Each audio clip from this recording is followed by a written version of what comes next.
Yo, what's up? I don't know how to start this video, so I'm gonna go right into my point. If you actually want to change and grow as a human being, you have to stop overcomplicating it. It's really not that difficult.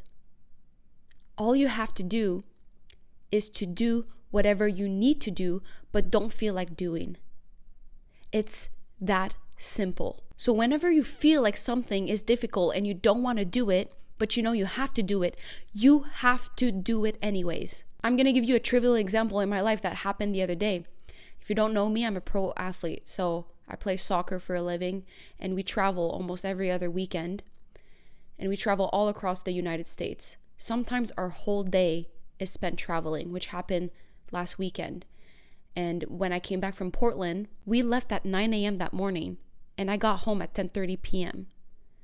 What I could have done was gotten home and then left my shit everywhere, ordered food, watched TV, stay up late because I felt like my whole day was so damn boring at the airport. But instead, I knew that I should unpack.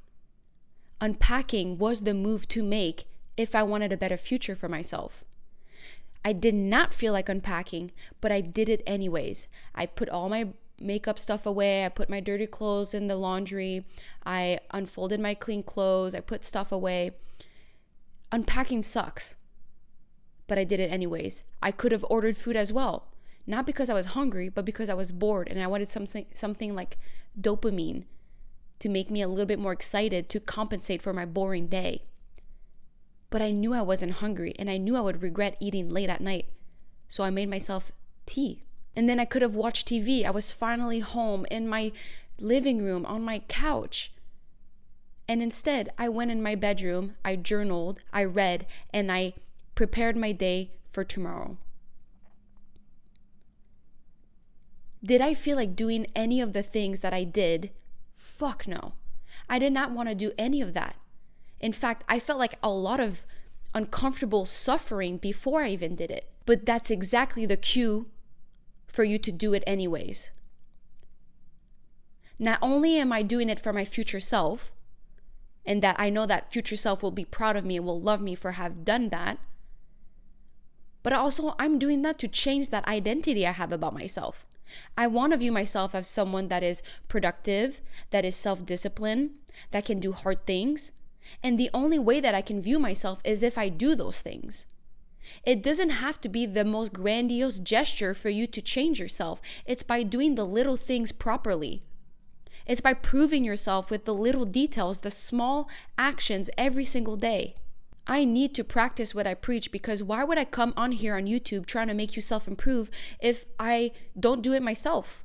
The reason why I know that my videos give you value is because I have lived them myself. I see how powerful it is. But at the end of the day, watching videos or reading books or listening to podcasts is not what's going to make you change. You have to actually apply what I tell you or what you hear, what you consume. I started my self-improvement journey, and I hate like saying my self-improvement journey, but this is kind of like the only way I can put it. I started probably almost 10 years ago in 2015 when I went to college.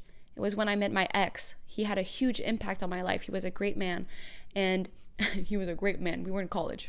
We were babies, but still, he was a great guy. And I started reading books. I started journaling. I started listening to podcasts. Those were not that popular back then. Social media wasn't that big. It wasn't like all about the self-improvement niches. But I was on my grind already. Initially, it's fine to consume because you are being exposed to so much new knowledge and it's revolutionary. But the only way that you can change and that you can feel like you are improving and that you don't feel like a fraud is by applying what you learn and actually feel the progress. And you only suffer when it's in your mind. You only suffer before you do the task, because I guarantee that once you start doing the thing, you don't even think about how uncomfortable that is. For example, when I got home that night and I had to unpack, the thought of unpacking made me feel like a bit of suffering. It felt painful. The fact of not indulging in food or laying down and watch TV, I was dreading the fact that I had to do some work instead.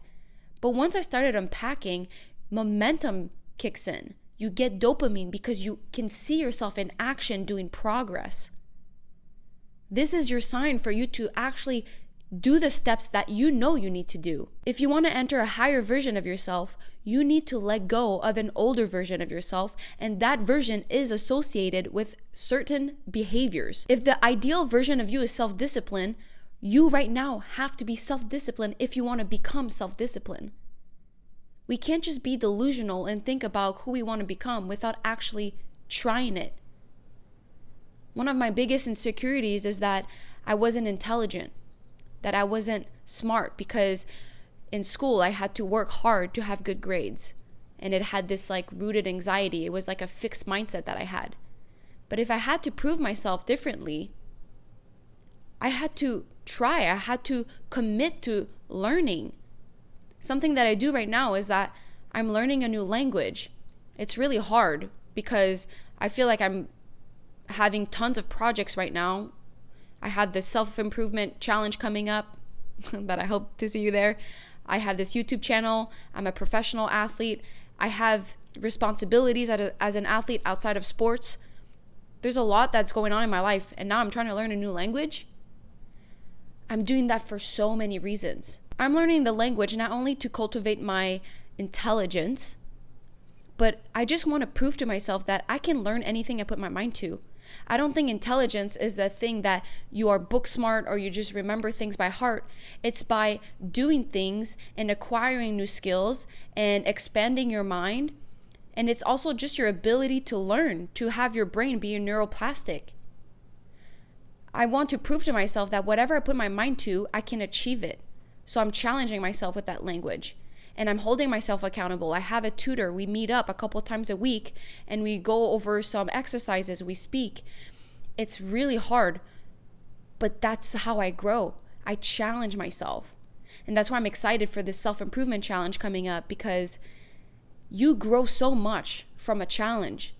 When you challenge yourself, you realize that you're doing something that you think you're capable of, but you have doubts. But you're doing the challenge anyways because you have a little bit of hope that you can prove to yourself otherwise. It's doing something that you're scared to do, yet there's a part of you that believes you can achieve it, so you take that leap of faith. You grow so much from that. And also, learning a language is so much more than learning the actual language, because it requires me to be self-disciplined outside of my tutor sessions where I have to study the language, and also it makes me have to focus in times where I don't want to focus. I schedule my sessions around 6 p.m. where it's the end of the day, where at that time it's really hard for me to use my brain because I feel really drained from all the things that I've done all day. But if I want to be better at focusing and if I want to be more productive, I have to train myself to be that way. And right now I'm paying someone to make sure that I show up. If that's what it takes for me to get to the version I want to become, I will use my money that way. I'd rather spend money to become the person I want to be than spend money on things that are pointless, degrading me. For example, I could spend money on shopping instead of spending that money on tutoring. But the dopamine I get from shopping versus the dopamine I get from focusing on learning a language, one is worth way more than the other. You can't just read books and listen to podcasts and go to motivational events for you to self-improve. You can't just understand it conceptually. You have to be it. You have to live it. And that happens by doing uncomfortable things. If you find yourself constantly consuming self-improvement contents on YouTube, you have a new type of addiction. This is a way of you of coping. Your brain is tricking you in thinking that you're actually self-improving while you're actually not. You're pushing away the actual work to go out there in the real world and try things. Trust me, I've been that person. I've consumed a lot of content for years, all throughout college, and then out of college when I was like, okay, I need to figure out who I am outside of sports and school. I was consuming a lot of content. The moment I started to put myself out there on YouTube is when I saw the most growth, because damn, this is uncomfortable. Putting yourself online, showing your vulnerabilities, showing your imperfections, trying to tell the world what you think you know with the chance of being criticized or hated on, which I have, it's really hard. And not really on my platform. I love my YouTube platform, but I've gotten so much hate on Twitter and some on TikTok. It's so random. It just doesn't hit the right audience. But I love my people on YouTube. So thanks for watching. And there's something I know about you. You know what you need to do. You know it. I know you know because I've been that person that knew what I needed to do but wasn't doing it. I know that you need to wake up early in the morning, that you need to work out, that you need to eat the proper food, that you need structure, that you need to manage your time better, that you need to cut out toxic behaviors, that you need better emotional intelligence, that you need to read books, that you need to build your personal brand, that you need to make money. I know that you know what you need to do. So what are you waiting for? You need to take massive action.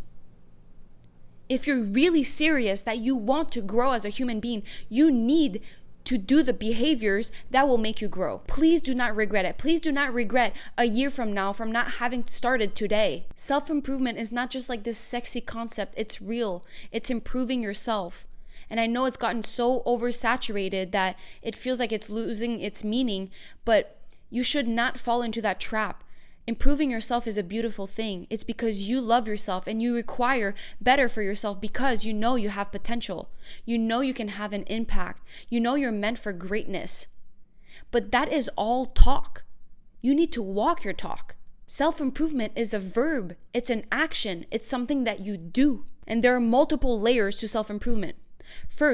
You first start with the structure and the routine. So you look at your day and you just optimize your day to make sure it's healthy. Then the second layer is when you start doing a little bit more introspection and a little bit more healing so you can learn to love yourself better and have some self-respect. And that usually goes with therapy or journaling or deep reflection. And this is a tough layer. I know it's only 2 layers deep, but that's when you kind of look into your past and you look at some insecurities or abuse or trauma. And I'm so sorry if that's happened to you. I really am sorry because things do happen that are unfortunate to really good people. But I want you to know that this is part of your story. And you can overcome that. And once you overcome that, you will have so much impact on other people because you will have grown and you will be able to spread your gift, your peace, your love to other people. When you overcome your past, you learn to love that child inside of you that was hurt. And if you learn to do that, you will learn to love people around you. And we need more love. I know it sounds so woo-woo right now, but we do need more love in this world. We need to care for each other a little bit more. But you can only care as much for other people once you start caring for yourself. So that's basically the second layer of the self-improvement. But the third layer is understanding your vices and your addictions. There are so many things that everyone is addicted to on a daily basis. We're addicted to our phones. We're addicted to video games. We're addicted to junk food. We're addicted to gossip, alcohol, porn. The list can go on forever. There are so many bad things that we're addicted to. And there is nothing that is inherently bad, but when it is abused and it is controlling your life, that's when it becomes bad. You have to realize that those things are not used recreationally anymore.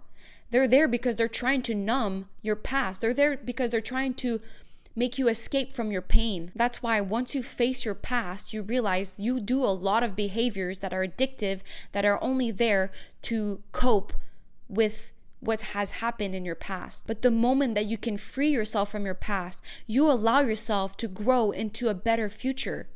Right now, in your present moment, it's almost like you're at a suboptimal version of who you are because you're being so held back by those demons. But once you face that, you can heal. And once you heal, you overcome your addictions. And now your true power is in front of you. You can grab it because nothing will be holding you back. You no longer become a slave of outward circumstances or people for your success. You become the controller of where you're going. Finally, the last layer will be to face your daily feelings of anxiety, depression, or feeling overwhelming. And I use depression not as clinical depression, just like as a lower mood, a depressed mood. It happens to everyone. You will face those feelings on a daily basis, even though you face your past, even though you face your insecurities, even though you are healthy and you have no addictions. you will still feel those feelings. They will come visit you. But that's when you have to realize that those feelings are there because they actually care for you. They're trying to tell you something. They're trying to tell you a message. They're telling you that you have a bigger potential and you cannot keep doing what you're doing right now because that will not bring you to where you want to go. You feel overwhelmed because you have tons of tasks, but you're frozen in analysis paralysis and you're not doing anything. So obviously you're feeling overwhelming. Once you're in the task, that feeling cannot be there because you are focused on the task. There's nothing else that you can do than do the best that you can in that moment. Same with depression. If you sit with the feelings of depression, you won't ever overcome that depression. You have to do the behaviors that will come out of that. If you cannot get out of the bed in the morning because you feel depressed that morning, the number one thing you should do is get out of bed. If you're feeling anxious, it's probably because you're being held back by your past. But the only way is forward. So focus on certain actions that will bring you forward. Do you realize that everything has a common theme? It's all about taking action. It's all about doing something. If you ever have those feelings or similar feelings, realize it's just your subconscious trying to get your attention to tell you that you are not doing the thing that brings you to your highest potential. And the thing that will bring you to a next level is probably the thing that you want to do the least in the moment. For example, sometimes I don't want to go work out.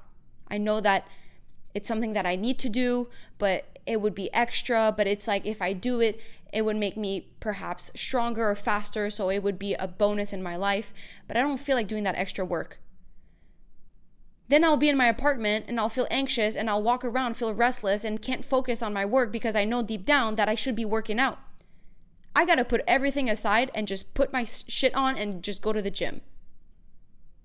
At that point, it's happened to me a lot where I'm like, oh, I don't want to go work out. But I have to put my feelings aside and just put my clothes on and just head to the gym. You have to just take the massive action that is required. Stop thinking and just do. Stop thinking about how you feel and just do something to change how you feel. Every time I come home after training and I feel almost this uncomfortable feeling, this pain where I don't feel like focusing because I had training all morning, I did a lot of work, I exhausted myself in the North Carolina heat. The only thing that makes me feel better is doing the work anyways. I would never feel good if I just stayed lazy, laid by the pool, or just procrastinated or went on my phone. The only thing that I know will make me feel better is if I actually did the work anyways, regardless of how I felt. And every time I go past that agitation phase and I start working, I always get into the flow of things. Because it only hurts before you start. It only hurts when everything's happening in your mind. But when you're actually doing the thing, you realize subconsciously that you are on track of your goals. Your subconscious knows that. It keeps track. And then over time, it will manifest into reality who you want to become because you will have proven to yourself over and over again that you are the person that you know you can be. So if you want to be built different, I love using that sentence, built different. If you want to be built different, you have to act like it. You can't just think about that way. You can't just think that you have someone with so much potential without acting upon it. You can't just be around other people and think that you're different than them, yet when you're with them, you're being a people pleaser. You're not setting your boundaries. You're not saying no. You're not being different than the average person. And please don't do this mistake. Please don't go to people and tell them what you're about to do and who you're about to be. No one cares about your dreams. I mean, yes, I do care. I care about your dream. But just generally speaking, no one really cares about your dreams. They only care about your dreams once they see you living that dream. And one way that you might be self-sabotaging yourself is that when you're with people, you're telling them what you want to do, what your dream is, who you want to become. Maybe you tell them, yeah, I want to do this. I want to start a business. I want to start social media. I want to do this type of job. I want to make this amount of money. If you keep telling people what you want to do and you don't focus on taking the actions to get there, you're tricking your brain. You will get dopamine hit from people being like, oh, that's such a good idea. Oh, I believe in you. And you will trick yourself thinking that you're making progress when in reality, all you've done is talk. You need to let your actions speak for themselves. You need to remain quiet. Go ghost mode if you need to. Go monk mode. Don't tell people about your plans and just get to work. I hate telling people about my YouTube channel and people in my sports world. I don't like talking to them about my projects and where I want to go, because I'm like, I'm only going to do them if I do them. I can't just talk about them and then get the dopamine hit from people saying like that it's such a good idea and that I'm going to do so well and that I'm meant for this.